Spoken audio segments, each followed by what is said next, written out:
Aloha YouTube, ZeroMagnumX here with an update. It seems like this ban list is legit. That's at least been the general consensus because it's back up on Shriek. Okay, first off, for everyone complaining about windups not being hit, I'm right there with you. But the fact of the matter is, this is typical of Konami March ban lists. If you guys all remember last year, the same exact thing happened with Six Samurai. Sam's were out in Japan, they had one or two YCS, a couple of regionals, and everyone and their mother hated playing the deck. You either used Sam's or it was used against you, and it was horrible. With that said, the same thing's going to happen with windups. Now, yes, I know there's a significant difference between being able to negate all your cards and a difference between saying, well, start with 3 or less cards in your hand and not being able to do much about it unless you have like $70, $80 card, which I think is what Maxi is going for, or an effect veiler to stop the combo. It is not fair. I think Windup Hunter should have been banned, and windups would then be basically the Xyz version of plants. Okay, that's my first thought. Second thought, Insectors don't need touched, guys. Okay, I'm probably going to get a lot of arguments on that. Please don't argue on this video. If you don't think they need touched, message me. I don't like public comment spamming. I mean, if I see it, I will remove comments from happening. Anyway, Insectors died a lot of stuff. I know it's hard to believe, but all the stuff that you will be citing for windups will work against Insectors too. Your sideboard will, and even cards in your main deck, will be able to double up. Okay, you want those DD Crows in to stop the Windup Hunter play. When Rat drags it back, goodbye Windup Hunter. Okay, same thing with Hornet. Shadow and Prison Mirror also completely shuts down Insectors, and unless they draw an MST or Heavy Storm, you beat the deck then. It's plain and simple. They're like Dragoonities, guys. Okay, very much so. But they don't have the field spell to make the entire deck work. So it's like trying to play Dragoonities without the ability to do much else. Okay, next up, and this is the one that you guys are probably going to think I'm insane for saying. Plants are not dead. Okay, they lost some plays. The reason plants are not dead is because we now have 2 emergency teleports. That opens up the same amount of synchro options as Glow Up Bulb and Spore. It just changes it from a graveyard strategy into a hand and deck strategy. So it puts the deck down a little bit, and I don't want to say puts it in its place, but it stops some of the ridiculousness. Trishula slows the deck down from being banned. I don't agree with Trishula being banned. I think it should have stayed in the game.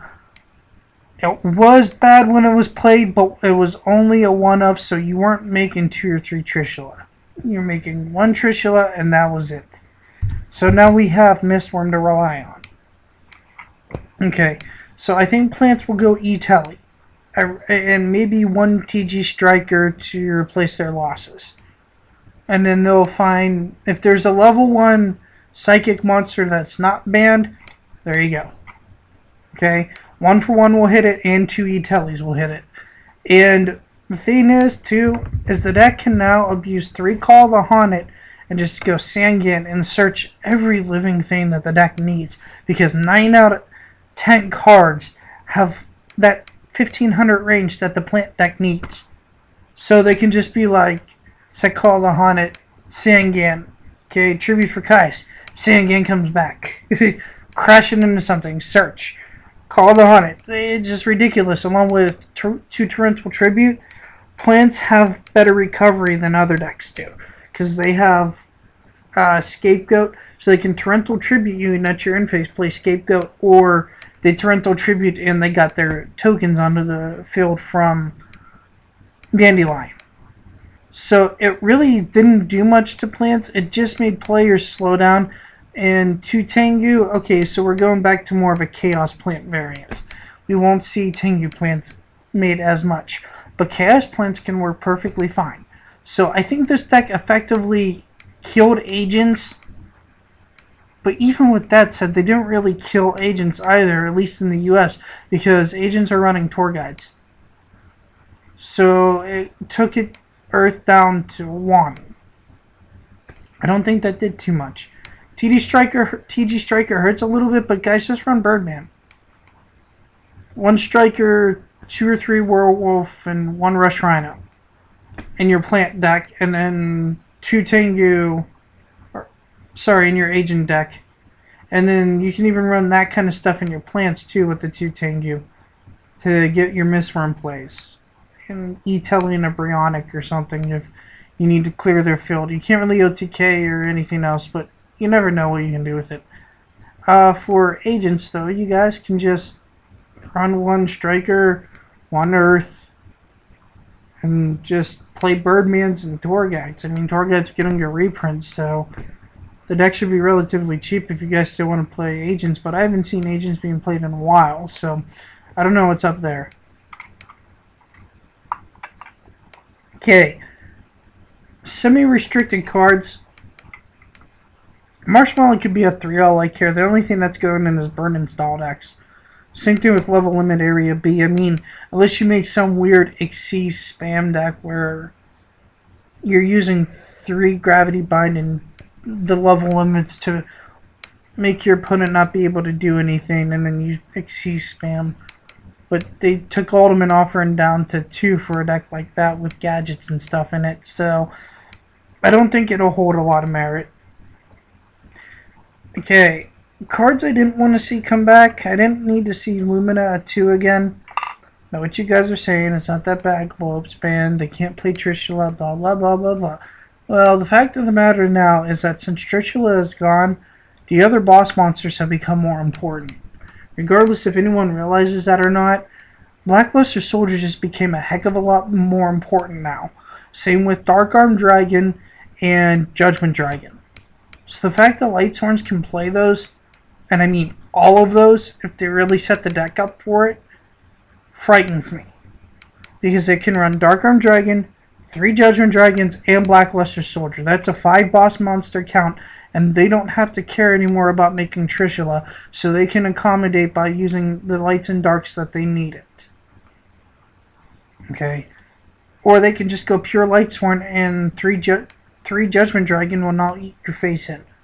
I don't care what you guys say, Lumina at 2 with 3 Judgment Dragon is going to open up Lightsworns to being part of the meta, and the cards just got really ridiculous cheap, guys. They just got reprints for Lila. And Monk is a super rare now, and so you're going to see a lot of Lightsworn decks. And believe me, the deck is problematic. I played it enough to know how ridiculous it is. Yeah, it's still a luck-based deck. I get that. But good players make their own luck. Just something to take note of. I know I've done it with Magic the Gathering and even in some of my Yu-Gi-Oh plays. I've set it up so my luck was in my favor 9 times out of 10 of what I would draw into. Not cheating, just I played my cards right. So I didn't let my deck autopilot. Okay, my final and closing thoughts are, I think it is ridiculous to have 2 Torrential Tribute and 3 Call the Haunted in a format that has Sangan existing, for one. Okay, so Infinite Surge Tutor Monster is not fun. And with Darkholm Reborn, I mean, I don't get why. I mean, you have 3 field wipes. 1 field wipe along with a Call the Haunted and Monster Reborn could be game. Every deck is probably going to be running 2 Torrential, 3 Call the Haunted, Darkholm, and Monster Reborn. Just to get the ridiculousness off. So really, this list has accomplished mostly nothing. they needed to ban Wind Up Hunter and then go from there. And then the format would have been generally fair with this list, if that would happen. All the other decks could exist and everything would be peachy keen and fine. I don't like the fact Royal Oppression didn't come back either. I think Oppression should have been at one of. So those are my concluding thoughts. Let me know what you guys think. Comment down below. Please no flaming, no trolling, whatever you want to call it. No cursing, okay, and no spamming. I want to hear what you think of the ban list from a constructive point of view. If you guys don't, I'm sorry, I'm just going to have to remove the comments from the video. Alright, well, let me know what you guys think. And if you guys agree, disagree with anything I say, please private message it to me. Please don't comment. Alright, peace YouTube, and have a good night, or morning, or whatever time it is for you guys.